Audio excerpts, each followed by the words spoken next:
Question number 16, एक कक्षा में 30 छात्रों की औसत आयु 16 वर्ष है। इस समूह में 18 छात्रों की औसत आयु 7 वर्ष है, तो शेष 12 छात्रों की औसत आयु क्या होगी? दो तरीके से करेंगे, एक ट्रेडिशनल से करेंगे और एक आपको जो कॉन्सेप्ट समझाया है उस कॉन्सेप्ट से भी करेंगे। जिन्होंने अभी तक नहीं पढ़ा है, पुराने वीडियोस नहीं देखे हैं, वो यहाँ से सीख सकते हैं। देखिए 30 छात्रों की औसत आयु 16 है, कितने स्टूडेंट हैं? तो अगर हम छात्रों की बात करें बेटा, कितने छात्र हैं? छात्र लिख लो, छात्रों मत लिखो। कितने छात्र हैं बेटा? तो आप कहेंगे सर 30। अब 30 छात्रों की अगर हम बात करें तो औसत आयु कितनी है? तो आप कहेंगे सर यहाँ पर औसत आयु दी है 30 लोगों की। 30 लोगों की औसत आयु कितनी है? तो यहाँ पर औसत आयु दी है कितनी? तो आप कहेंगे सर 16 वर्ष। कितनी दी है? तो आप कहेंगे सर 16 वर्ष। अगर औसत आयु बेटा 16 वर्ष दी है तो हमारा कॉन्सेप्ट क्या कहता है? हमने क्या सीखा अभी तक? हमने ये सीखा कि अगर औसत आयु 16 वर्ष है 30 छात्रों की, तो हम ऐसा एज्यूम करते हैं, हम ऐसा मान के चलते हैं कि 30 में से हर एक छात्र की औसत आयु 16 वर्ष है। मतलब 30 में से हर एक की आयु कितनी है? 16 वर्ष। औसत का मतलब ही ये होता है कि वो हर एक को इक्वेट कर देता है, ऐसा हमें मान के चलना है। ठीक है, तो 30 में से हर एक की आयु कितनी है? 16 वर्ष। अब बात करते हैं, यहाँ पर इन्होंने बोला कि 18 छात्रों की औसत आयु, 18 की औसत आयु कितनी है? 7 वर्ष है। कितनी है? 7 वर्ष। तो आपको शेष 12 की बतानी है कि शेष 12 की औसत आयु कितनी होगी, ये आपका क्वेश्चन मार्क है। तो अब आप एक चीज बताइए कि जब ये कह रहे हैं आपसे चिल्ला चिल्ला के कि 30 छात्रों की औसत आयु 16 वर्ष है, मतलब 30 में से हर एक छात्र 16 साल का है, फिर आप कह रहे हैं कि उसमें से हमने 18 छात्र निकाल लिए, उनकी औसत आयु काउंट की तो 7 साल आई। तो बताइए पहले आप उन 18 को भी तो इस 30 में इंक्लूड कर रहे थे, तब आपके हिसाब से हर एक छात्र 16 का था, अब 7 का हो गया। इसका मतलब कितने की कमी हो गई यहाँ पर? तो आप कहेंगे सर 9 साल की कमी हो गई। 9 और 7 16 होता है, 9 साल की कमी हो गई। तो टोटल कितने में कमी हुई? तो आप कहेंगे सर एक औसत में 9 की कमी होने का मतलब एक छात्र में 9 की कमी हुई, 9 साल की कमी हुई। तो कितने छात्रों में कमी हुई? 9 7 लोगों की भाई 7 साल हो गई, 18 लोगों की 7 साल हो गई, सॉरी 18 छात्रों की कितनी हो गई? 7 साल हो गई। तो एक छात्र में 9 की कमी हुई, तो 18 में टोटल कितने की कमी हुई? तो 18 से मल्टीप्लाई कर दीजिए, यानी कि टोटल आयु कितने की कमी हुई? तो 9 8 72 की 2 हासिल 7, 9 1 9 और 7 16, यानी कि टोटल 162 वर्ष की कमी हुई। मतलब जब आपने 18 छात्रों को अलग एक समूह में रखा और उन सबकी उनकी आयु पूछी, उन्होंने अपनी अपनी आयु बताई, उन सबकी आयु का आपने योग किया, सम किया और उसको उनके नंबर यानी कि 18 से डिवाइड किया, तो उनका औसत 7 आया। मतलब जिनको पहले आप 16 की तरह एज्यूम कर रहे थे, उनको 16 मान रहे थे हर एक की आयु, अब उनकी हर एक की आयु 7 वर्ष आई। इसका मतलब हर एक की आयु में कितने की कमी हुई? 9 साल की। तो 18 लोगों में टोटल कितने की कमी हुई? 162 की। तो ये 162 गया कहाँ? तो आप कहेंगे कि जो 12 थे, जिसमें से हमारी की आयु को अभी कितना मान रहे थे, तो इन 12 में से भी हर एक की आयु को हम कितना मान रहे थे? 16 साल ही मान रहे थे ना भाई, क्योंकि ये 12 और 18 दोनों मिलाकर ही तो 30 हो रहे हैं। तो ये 12 भी तो इस 30 में इंक्लूड थे। तो अभी तक हम इन 12 में से भी हर एक की आयु को कितना मान रहे थे? 16। लेकिन एक्चुअल में नहीं था, इनके पास 162 साल ज्यादा है। तो ये 162 हम किस में डिस्ट्रीब्यूट कर देंगे? इन 12 लोगों में। और 12 में हर एक में बराबर डिस्ट्रीब्यूट होगा, तो हर एक की आयु जितनी बढ़ेगी औसत भी उतने से बढ़ जाएगा, क्योंकि हर एक की आयु कितनी है अभी इनकी? 16 है। तो हम क्या करेंगे? 162 में 12 से भाग लगाएंगे। तो आप कहेंगे सर 12 एकम 12, ठीक है, कितना बच जाएगा बेटा? आप तो कहेंगे 4। तो 12 3 36.6 बच गया, तो 60, 12 पंचे 60, यानी कि 13.5 वर्ष हर एक की आयु में बढ़ेगा। तो हर एक की आयु अभी आप कितने की मान रहे हैं? औसत की 16, क्योंकि 16 में इंक्लूड था। तो 13 बढ़ेगा 13.5, तो हर एक की आयु कितनी हो जाएगी? 29.5 वर्ष। यानी कि जो शेष 12 छात्र हैं उन लोगों की औसत आयु कितनी है?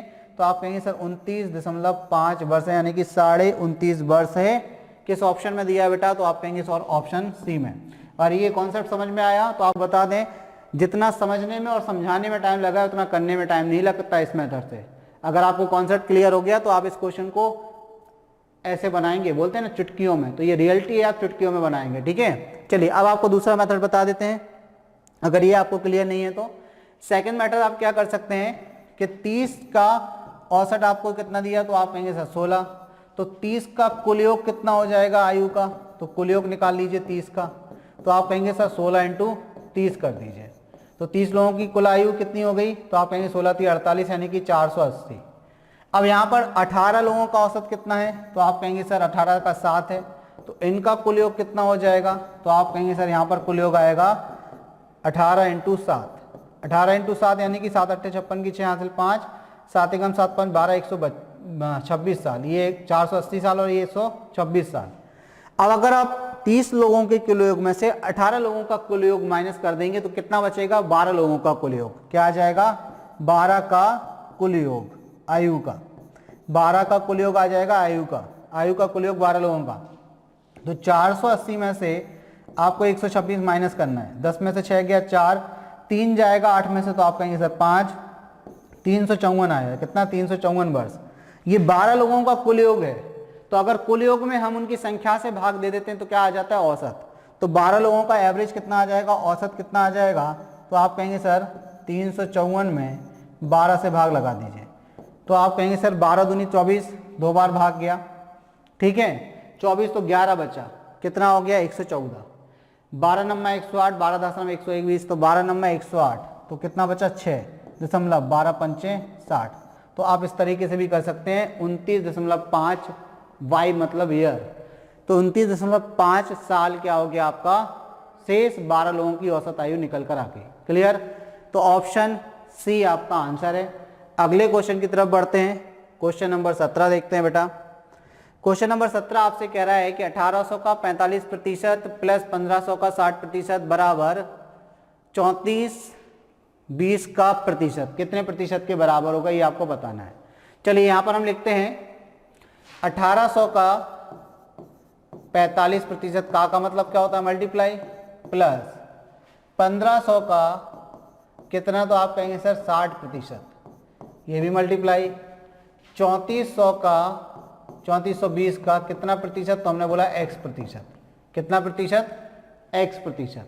ठीक है, कैसे सॉल्व करेंगे, तो देखिए बेटा 45%, परसेंट से तो आप 2 जीरो खत्म कर दीजिए पहले, तो परसेंट से ये 2 जीरो खत्म हो गए, मल्टीप्लाई कर दीजिए, 18 पंचे 90 की जीरो हासिल में 9, 18 चौक 72 और 9 कितना हो जाएगा 81, यानी कि 810, तो ये आ गया प्लस 15 छिक्का 90, 90 और एक जीरो यानी कि 900 बराबर में कितना, तो आप कहेंगे सर 3420 का x प्रतिशत यानी कि x बटे 100, x की वैल्यू हमें निकालनी है, एक जीरो से एक जीरो ये कैंसिल कर दीजिए, ठीक है, एक जीरो से एक जीरो कैंसिल कर दिया।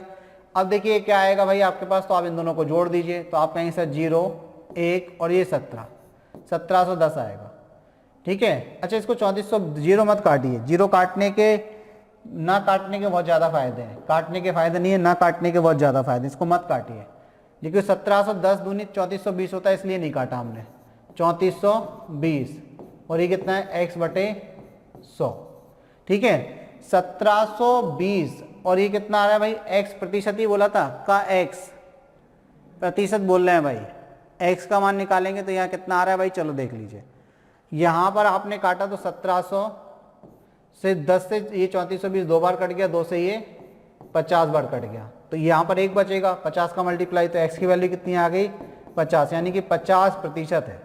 आंसर क्या हो गया बेटा आपका 50%, यानी कि 3420 का 50%, 1800 के 45% प्लस 1500 के 60% के योग जो है वो 3420 के 50% के बराबर है।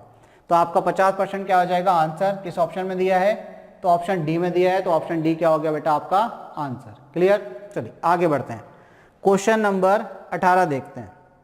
क्वेश्चन नंबर 18 आपसे कह रहा है एक शहर की आबादी 3,40,000 है, यदि यह प्रति वर्ष 5% की निश्चित दर से बढ़ती है तब 2 वर्ष के पश्चात आबादी क्या होगी। चक्रवृद्धि ब्याज का क्वेश्चन बनता है इस टाइप का, एक साल 5% बढ़ रही है तो अगली साल भी कितनी बढ़ेगी 5%। इन्होंने बोला है कि यदि प्रति वर्ष 5% की निश्चित दर से बढ़ती है तब 2 वर्षों के पश्चात आबादी क्या होगी। तो अब आप देखिए आबादी थी कितनी, तो आप कहेंगे सर 3,40,000, 3,40,000 की आबादी थी, 5% की दर से बढ़ रही है, तो 5% का मतलब होता है 1/20, यानी कि इसका स्केल फैक्टर क्या आएगा, 20 थी 1 बढ़ रही है, तो यानी कि 21/20 के रेशियो में ये बढ़ेगी हर साल। किस रेशियो में, 21/20 के रेशियो में। 2 तरीके से आप कर सकते हैं, एक तो इस रेशियो में यानी कि स्केल फैक्टर बना के कर सकते हैं, तो 3,40,000 का 21/20 इंटू 21/20, यानी कि एक साल बाद बढ़कर ये हो जाएगी, इसका 21/20 निकालिए और दूसरी बार साल बढ़कर इतनी हो जाएगी। तो आप आंसर एक तो ऐसे निकाल सकते हैं, ठीक है। तो इसको सॉल्व कर लीजिए पहले, 2 जीरो से 2 जीरो, तो आप कहेंगे सर बिल्कुल कैंसिल। 4 ये बनेगा, 4 से काटिए, तो आप कहेंगे सर 4 अट्ठे 32, 2 बचेगा, 4 पंचे 20, कितना हो गया 850। 21 इंटू 21, तो आप कहेंगे सर 441। अब आपको क्या करना है, 850 और 441 का मल्टीप्लाई ही तो करना है बस। किस तरीके से करेंगे देखिए, सिंपल, 800 लिख लीजिए इसको और इसको लिख लीजिए 50, और यहाँ पर कितना है, तो आप कहिए सर 441। अब 8 का मल्टीप्लाई करिए, 8 एकम 8, 8 चौक 32 की 2 हासिल 3, 8 चौक 32 3 35, ठीक। यहाँ लगा दीजिए 2 जीरो, अभी प्लस लगाया तो प्लस। 5 का मल्टीप्लाई, 5 एकम 5, 5 चौक 20 की 0 हासिल में 2, 5 चौक 20 और 2 22 और 1 जीरो, बस इनको ऐड कर दीजिए। देखिए ये 0 आ जाएगा, ये 5 आ जाएगा, तीसरे स्थान पर ये आपका 8 आ जाएगा, चौथे स्थान पर आपका ये 4 हो जाएगा, पाँचवें स्थान पर ये 7 हो जाएगा और ये 3। तो 3,74,850 ये आपका क्या हो जाएगा, आंसर हो जाएगा। 3,74,850 आपका आंसर किस ऑप्शन में दिया है, 3,74,850, तो ऑप्शन बी में दिया है। तो ऑप्शन बी क्या हो गया बेटा, आपका आंसर हो गया। एक तरीका तो ये है कि आप स्केल फैक्टर निकाल लें, नहीं तो आप लोग मोस्टली क्या करते हैं, आप ऐसे भी कर सकते हैं भाई। आप क्या कर सकते हैं, इसमें 3,40,000 थी, 5% की दर से बढ़ रही है, यानी कि 100 थी तो 105% इसका एक बार, और दूसरी बार भी 105%, और 105% ही होता है बेटा 21/20, ठीक है। लिखने का तरीका बदल गया, बस एक स्टेप कम हो जाता है इससे आपका। क्लियर होगी बात, आगे बढ़ते हैं। क्वेश्चन नंबर 20 देखिए। क्वेश्चन नंबर 20 कह रहा है बेटा, 30 किलोमीटर की दूरी को तय करने के लिए ए बी से 2 घंटे अधिक लेता है। यदि ए अपनी गति को दुगना कर दे तो उसे बी से 1 घंटा कम लगेगा। तो ए की गति ज्ञात कीजिए। ए की गति आपको बतानी है कितनी है, कितनी दूरी जा रहा है भाई ए। तो देखो, एक तो आप ऑप्शन से कर सकते हैं इस क्वेश्चन को, नहीं तो आपको याद होगा कि अगर दूरी समान तय कर रहा है, अब आपको करना क्या है, ए की चाल से ही कंपैरिजन करना है, क्योंकि इस क्वेश्चन में बोल रहे हैं कि ए बी से 2 घंटे अधिक लेता है 30 किलोमीटर की दूरी तय करने में। अब ए ने खुद की चाल को कितना कर दिया, 2 गुना कर दिया, तो उसे बी से 1 घंटा कम लग रहा। मतलब अगर बी 5 घंटे में पहुंचता था तो ए 7 घंटे में पहुंच रहा है, और अगर उसने दुगनी गति कर दी तो अब बी कितना 4 घंटे में पहुंच रहा है। तो 7 और 4 यानी कि आपका उसी के खुद के समय से कितना अंतर हो जाएगा, ए का 3 घंटे का। अगर ये बात समझ में आ गई तो हम कॉन्सेप्ट बता रहे हैं वो आपको क्लियर हो जाएगा एक बार में। कैसे, देखिए 30 किलोमीटर की दूरी है, आपको पता है कि ए 30 किलोमीटर की एक दूरी को तय करता है ए, ठीक है। और अब ये क्या है, बी से 2 घंटे अधिक लेता है, मतलब इसकी स्पीड क्या होगी, कम होगी। तो ये क्या ले जाता है, यहाँ पर 2 घंटे ज्यादा समय ले रहा है, 2 घंटे का ज्यादा समय ले रहा है, ये प्लस लिख दिया हमने, ठीक। ए खुद का मतलब यहां से यहां तक जाने में ये 2 घंटे ज्यादा समय लेता है, किससे, तो आप कहेंगे सर बी की तुलना में।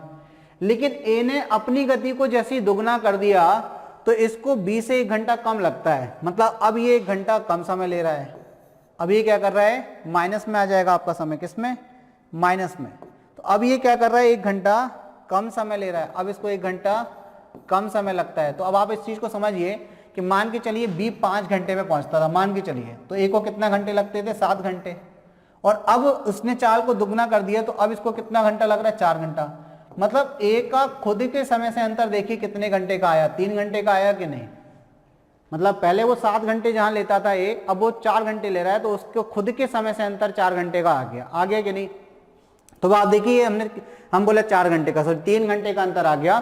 तो 3 का यहां से तो डायरेक्ट मिल जाएगा, आप पहले 2 घंटे ज्यादा ले रहा था, 1 घंटा कम ले रहा है। तो जब ज्यादा और कम की बात आए, मतलब प्लस और माइनस की बात आए, तो इनको जोड़ दिया करो। तो ए का खुद के समय से अंतर कितना आ जाएगा, 3 घंटे का अंतर आ जाएगा। अब देखिए पहले ए कितनी दूरी तय कर रहा था, 30 किलोमीटर की, और बाद में भी 30 किलोमीटर की दूरी तय कर रहा है। तो अब आप बताइए, आप जानते हैं कि अगर दूरी समान है, क्या है, दूरी समान है, ये कॉन्सेप्ट आपने पढ़ा है टाइम डिस्टेंस स्पीड में, दूरी समान है, आपने ये कॉन्सेप्ट पढ़ा है कि दूरी अगर समान है तो जो चाल का अनुपात होता है, चाल का अनुपात, यानी कि इसको हम S1 S2 बोलते हैं, चलिए S1 S2 के फॉर्म में लिख ले रहे हैं। जो चाल का अनुपात होता है, चाल का जो अनुपात होता है, यानी कि S1 S2, वो समय के अनुपात का उल्टा होता है, यानी कि T2 T1। या हम ऐसा कह सकते हैं कि समय के अनुपात का उल्टा चालों का अनुपात होता है। तो यहां से आपको एक चीज समझनी है कि ए की खुद से तुलना हो रही है। यहाँ पर ए पहले किस चाल से जा रहा था, तो पहले उसकी चालों का जो अनुपात था S1 और S2, पहले वो एक चाल से जाता था, अब चाल 2 कर दी उसने, तो उसके समय का अनुपात कितना होगा, तो आप कहेंगे सर समय का अनुपात इसका उल्टा हो जाता है, यानी कि T1 T2। तो पहले समय वो कितना लेता था 2, अब समय कितना लेगा 1। भाई पहले अगर चाल 1 थी तो समय ज्यादा होगा, चाल कैसी हो गई 2 हो गई तो समय कम हो गया कि नहीं। तो देखिए उसका खुद के समय से कितने का अंतर है, 1 यूनिट का। तो आप कहेंगे सर 1 यूनिट की वैल्यू 3 घंटे के बराबर, क्योंकि ए की बात हो रही है, केवल ए की बात हो रही है, बी तो इसमें शामिल ही नहीं है, ठीक है ना। केवल ये ए की तुलना ए से कर रहे हैं, क्योंकि ए समान दूरी तय कर रहा है हर बार। तो ए 1 यूनिट की वैल्यू 3 घंटे आ गई। तो पहले ए कितना घंटे का समय लेता था जब उसकी चाल नॉर्मल थी, मतलब 1 थी, तो 2 यूनिट की वैल्यू निकाल लीजिए। 2 यूनिट की वैल्यू आप कहेंगे सर 6 घंटे के बराबर हो गई। किसके बराबर हो गई, 6 घंटे के बराबर। तो इन्होंने पूछा क्या है, ए की गति ज्ञात कीजिए, मतलब पहले ए की गति कितनी थी ये आपको बतानी है, बाद वाली नहीं पूछिए। अगर ये पूछते तो स्पष्ट रूप से लिखते उसमें। तो इसका मतलब क्या है, हम ऐसा कह सकते हैं बेटा कि ये 6 घंटे का वो समय लेता है जब एक चाल से जाता है, मतलब ओरिजिनल चाल से जाता है। तो ओरिजिनल चाल से 6 घंटे का समय लेता है, दूरी कितनी तय करता है 30। तो चाल क्या होगी, तो आप जानते हैं चाल बराबर होता है दूरी बटे समय। दूरी और समय का अनुपात क्या होता है, चाल। तो दूरी कितनी तय की उसने, ए ने 30, समय कितना लेता था 6, तो कितना हो गया 5 घंटे, 5 किलोमीटर प्रति घंटा। ये क्या होगी उसकी चाल हो गई। 5 किलोमीटर प्रति घंटा किस ऑप्शन में दिया है, ऑप्शन ए में। तो ये तो हो गया कॉन्सेप्ट पे, और हमने आपसे बोला ये आप ऑप्शन से भी कर सकते हैं। कैसे, देखिए सबसे अच्छी बात ये है कि ऑप्शन ए आपका आंसर है। तो सबसे अच्छी बात यह है कि आपको ज़्यादा मेहनत नहीं करनी पड़ेगी, आगे ऑप्शन पे नहीं जाना पड़ेगा। वो तो डिपेंड करता है कि आपको कहाँ मिल रहा है। इस क्वेश्चन में आपको यहाँ मिल गया, पेपर में हो सकता है यही क्वेश्चन आ जाए और ऑप्शन डी दिया हो, तो वो हम इसको निश्चित नहीं कर सकते कि इसी जगह पे होगा ये बात, ठीक है। तो अब आप देखिए, हम सबसे पहले बात करते हैं कि ए की चाल निकालनी है। पहला ऑप्शन ले लिया हमने, मान ला ए की चाल कितनी है 5 है, तो वो समय कितना लेगा भाई, तो अब 30 और चाल कितनी 5, तो समय कितना आएगा, तो आप कहेंगे सर 6 घंटे का समय आएगा। अब उसने चाल कितनी कर दी भाई, इसने चाल दुगनी कर दी, मतलब अब चाल कर दी 10, तो 30 किलोमीटर की दूरी 10 से जाएगा, तो अब समय कितना लेगा 3 घंटे। तो देखिए अभी हमने आपको क्या बताया, पहले बी से 2 घंटे ज्यादा ले रहा था, अब बी से 1 घंटे कम ले रहा है, यानी कि उसके खुद के समय में कितने का अंतर आ गया, 3 घंटे का। तो देखिए यहाँ पर 6 घंटे लेता था, यहाँ 3 घंटे, तो 3 घंटे का अंतर आ गया कि नहीं। तो ऑप्शन से अगर आपको बात समझ में आई तो इससे बहुत इजी हो जाएगा आपके लिए, क्लियर है। कॉन्सेप्ट भी बहुत इजी है, बस सारी चीजें बिल्कुल विस्तार से लिख के बताई हैं, इसलिए आपको थोड़ा समय ज्यादा लग रहा होगा, लेकिन अगर आपको कॉन्सेप्ट क्लियर हो गया तो आप आसानी से बना सकते हैं। ठीक, आगे बढ़ते हैं, क्वेश्चन नंबर 20 देखते हैं। क्वेश्चन नंबर 20 आपसे कह रहा है बेटा, एक दुकानदार 17,500 रुपये में एक वॉशिंग मशीन खरीदता है तथा उसे 21,700 रुपये में बेच देता है, उसका लाभ कितना होगा ये आपको बताना है। देखिए क्रय मूल्य आपको दिया है, वॉशिंग मशीन का क्या दिया है, क्रय मूल्य आपको दिया है, क्रय मूल्य दिया है 17,500 रुपये। विक्रय मूल्य की हम बात करें कि विक्रय मूल्य कितना दिया है, तो आप कहेंगे सर विक्रय मूल्य दिया है आपको 21,700 रुपये। तो आपको क्या बताना है, केवल लाभ बताना है, लाभ प्रतिशत भी नहीं। तो लाभ कैसे निकालते हैं, तो आप कहेंगे सर ये तो बहुत सिंपल क्वेश्चन है, क्योंकि विक्रय मूल्य में से आप क्या माइनस कर दें सर, क्रय मूल्य को माइनस कर दें तो क्या आ जाएगा, लाभ आ जाएगा। तो 21,700 में से आपको किसको माइनस करना है, तो आप कहेंगे सर 17,500 को माइनस कर दीजिए, तो ये आपका 2 जीरो आ जाएंगे, 7 में से 5 गया 2 आ जाएगा, 11 में से 7 गया, तो आप कहेंगे सर 4, यानी कि 4200 रुपये का क्या हुआ, लाभ हुआ। किस ऑप्शन में दिया है 4200 रुपये, तो आप कहेंगे सर ऑप्शन बी। तो ऑप्शन बी क्या हो गया बेटा, आपका आंसर हो गया। आई थिंक आपको क्लियर होगी बात। आगे बढ़ते हैं, क्वेश्चन नंबर 21 देखते हैं। क्वेश्चन नंबर 21 क्या कह रहा है बेटा, 1 2 3 0 8 से कितनी 4 अंकों वाली संख्याओं का निर्माण किया जा सकता है बिना किसी अंक की पुनरावृत्ति किए, जो कि 10 से विभाज्य हो। जो कि क्या हो बेटा, 10 से विभाज्य हो। ठीक है, देखिए इस क्वेश्चन को हम कैसे करेंगे, इसको हम लॉजिकली करेंगे, मतलब इसमें फॉर्मूला नहीं लगाएंगे, NPR नहीं लगाएंगे, हम इसको डायरेक्ट करेंगे। हमारे पास अंक कितने हैं, तो 1 2 3 0 और 8, टोटल अगर देखा जाए तो 5 अंक हैं। कितने हैं, 5 अंक हैं, 1 2 3 4 5। लेकिन आपको बनानी कितनी संख्या है, 4 अंकों वाली संख्या। और जो 4 अंकों वाली आपको संख्या बनानी है वो किससे विभाज्य हो, 10 से विभाज्य हो। तो 10 की विभाज्यता का नियम क्या कहता है, 10 की विभाज्यता का नियम कहता है बेटा कि इकाई का अंक हमेशा 0 होना चाहिए। अगर किसी संख्या के इकाई का अंक 0 नहीं है तो वो 10 से विभाजित नहीं होगी। ठीक है, अब हमें 4 अंकों की संख्या बनानी है। देखिए 4 अंकों की संख्या कैसे बनाएंगे, तो हमने 1 2 3 4 स्थान दे दिए, इकाई, दहाई, सैकड़ा, हजार। अब आपको पता है कि यदि वो 10 से विभाज्य है तो इस 0 को तो कहाँ रख देना है आपको, इस पहले स्थान पर। तो एक स्थान पर एक अंक रखने का तरीका कितना, तो आप कहेंगे सर 1।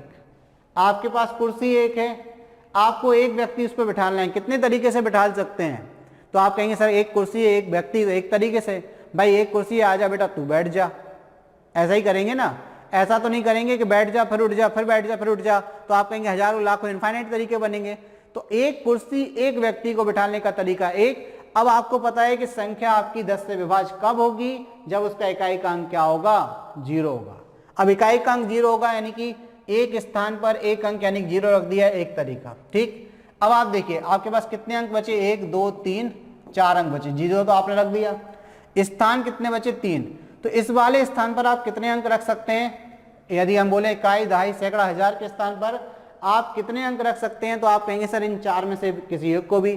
तो स्थान 1 है, एक स्थान पर 4 अंक रखने के तरीके आपके पास 4। क्यों, एक कुर्सी है, 4 व्यक्ति हैं, ABCD। आपने कहा ए बैठ जाओ, फिर आपने कहा यार ए तुम अच्छे नहीं लग रहा हो, इस पर उठ जाओ। तो फिर आपने कहा बी तुम बैठ जाओ, अरे बी तुम तो मोटे मोटे से हो, तुम भी उठ जाओ, जम नहीं रही है तुम पे।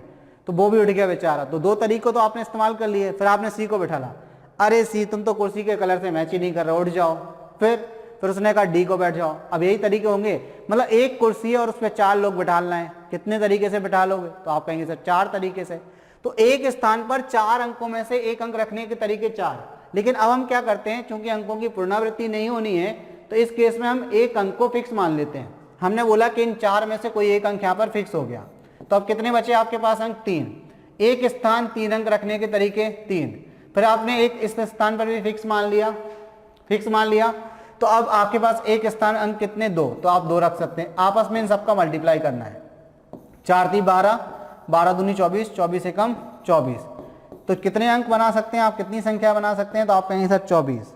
यानी कि आपके पास जो 5 अंक दिए हुए हैं इनसे 4 अंकों की आप 24 संख्या बना सकते हैं जो 10 से विभाजित होंगी। तो आपका ऑप्शन बी जो है आंसर हो जाएगा। ऑप्शन बी क्या हो गया बेटा, आपका आंसर हो गया। आगे बढ़ते हैं, चलिए आगे देखते हैं अगला क्वेश्चन क्या है। चलिए अगला क्वेश्चन नहीं है, ये लास्ट क्वेश्चन था हमारा, क्वेश्चन नंबर 21। तो ये पेपर की यहाँ पर समाप्ति हो गई है। ठीक है, चलिए अब हम बात करते हैं बेटा हमारे ऑफिशियल ऐप के बारे में। ये हमारा स्टडी अड्डा करके ऑफिशियल ऐप है इस नाम से। यदि आपने बेटा ये अभी तक डाउनलोड नहीं किया है तो तुरंत गूगल प्ले स्टोर पर जाएं और इस ऐप को डाउनलोड करें। बहुत ही फायदेमंद साबित होगा ये आपकी तैयारी में, क्योंकि अगर आप कॉम्पिटिटिव एग्जाम की तैयारी कर रहे हैं तो यहाँ पर आपको video lecture, solve papers with PDF मिल जाएंगे। यदि आप कोई कोर्स परचेस करना चाहते हैं तो आप कर सकते हैं परचेज, ऑनलाइन टेस्ट भी यहाँ से देख सकते हैं। ठीक है, और यदि आप एकेडमिक की तैयारी कर रहे हैं तो भी आपके लिए बेनिफिशियल है। आपको एकेडमिक से रिलेटेड वीडियो लेक्चर्स, आपके लास्ट ईयर के पेपर्स, उनके PDF, सारी चीज़ें अवेलेबल हैं। ठीक है ना, इसी बात के साथ में हम अपनी क्लास को आज विराम देते हैं। मिलते हैं अगली कक्षा में, तब तक के लिए गुड नाइट, धन्यवाद।